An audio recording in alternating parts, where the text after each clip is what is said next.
l'envie d'écrire, l'envie de tout te dire. Je reste silencieuse, je me fais les mains creuses. Quand est l'envie d'écrire, l'envie de tout me dire. Je vague dans la ville, je file et me défile. Nous sommes ensemble jusqu'à 10h moins 10 et cette chanson vous va si bien, Sylvie, bonjour. J'aime bien cette arrivée en douceur avec votre ami Philippe. Oui, aujourd'hui, Sylvie est là pour nous parler d'un véritable défi, celui d'ouvrir une très grande librairie indépendante en plein cœur de Paris avec des mètres et des mètres carrés. Et ce défi, les fondatrices l'ont relevé en s'accompagnant de jeunes architectes. Je souris parce que vous les aimez, ces jeunes architectes. Et défi réussi, apparemment. Complètement réussi. Alors, quand on m'a parlé de ce projet, je me suis dit non, mais ils sont dingues, ceux-là. Ça va pas la tête. 500 mètres carrés, librairie indépendante, vous le disiez. Vous parlez de quelque chose à Sylvie, méfiez-vous de Après, la elle a réponse. quand même un petit moment où elle se dit ah bon.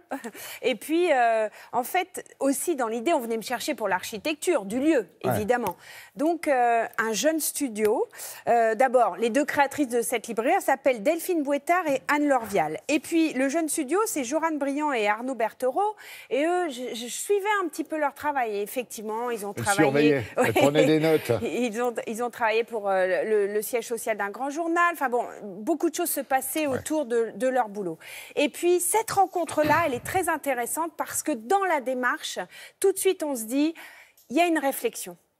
Vous voyez, vous l'avez vu le sujet et vous m'avez dit quoi? Moi, je me suis dit que est-ce qu'on le dit après ou est-ce qu'on le dira après? Voilà. On regarde tout de suite et après, on en parle. Regardez.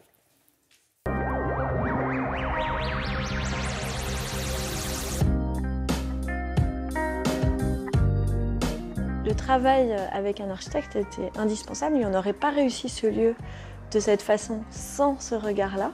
On a choisi le studio Briand-Berthereau pour 3 raisons principales. La première, c'est qu'ils sont designers de meubles. Et nous, les meubles, c'était notre outil de travail. C'était très important qu'on réussisse cet aspect-là. La deuxième, c'est qu'ils n'avaient jamais fait de librairie. Et on voulait un regard neuf sur notre métier, sur ce lieu. Et la troisième, c'est qu'ils étaient plus jeunes que nous. Et que leur âge aussi était important pour nous, parce qu'on veut aussi faire rentrer des plus jeunes dans cette librairie, dans un lieu physique de livres. En fait, c'est un beau projet pour nous, c'est une belle opportunité parce qu'on avait la chance de pouvoir tout dessiner sur mesure. Tout le mobilier est modulable et au niveau des bibliothèques, c'est un vrai challenge parce que nous, ce qu'on voulait, c'était du bois. Le bois apporte de la chaleur et le bois amène aussi des possibilités en termes d'agencement et de dessin qui sont tout autres. Donc on a fait ce système de rainurage qui apporte à la fois un dessin et qui apporte la facilité de pouvoir changer l'implantation des livres dans la librairie.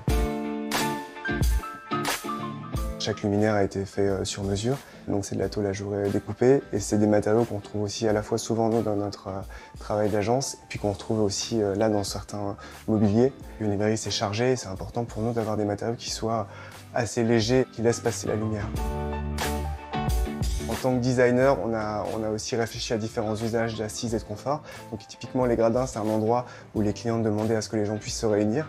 Donc on a fait des gradins de 3 hauteurs différentes qui permettent aux gens vraiment de se retrouver à un endroit un petit peu comme on pourrait l'être dans un théâtre. Il y a un coin enfant où aussi pareil, on est sur des coussins qui ont tous la même taille, avec lesquels on peut jouer et avec lesquels on peut construire une grotte ou 2 gros fauteuils.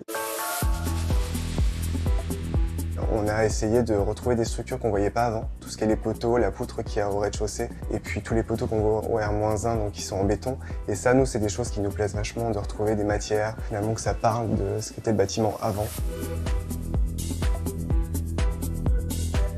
On aime bien les matériaux pour ce qu'ils sont, on aime bien être honnête dans leur choix, on aime bien être frugal, on ne choisit pas des matériaux qui n'ont pas leur place.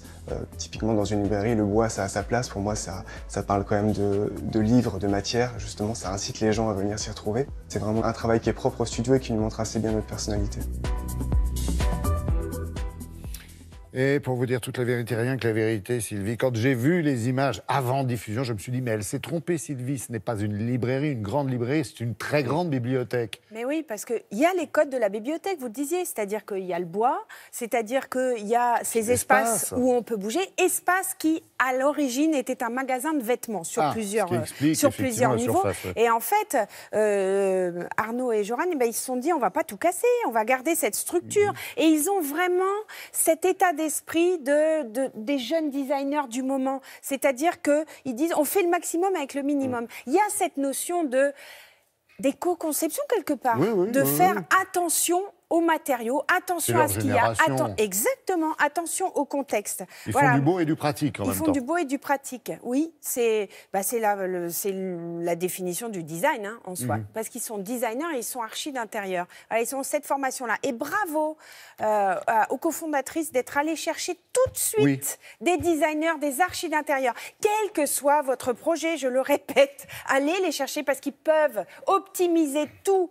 Et ça, après, c'est l'usager qui en bénéficie. Donc, c'est un engagement, oui, c'est audacieux, mais c'est un très bon engagement. Mais ça va payer, comme aurait pu dire Fernand Reynaud. Oui, parce qu'il y a déjà du monde. Voilà. Merci Sylvie, merci. J'arrête. Oui.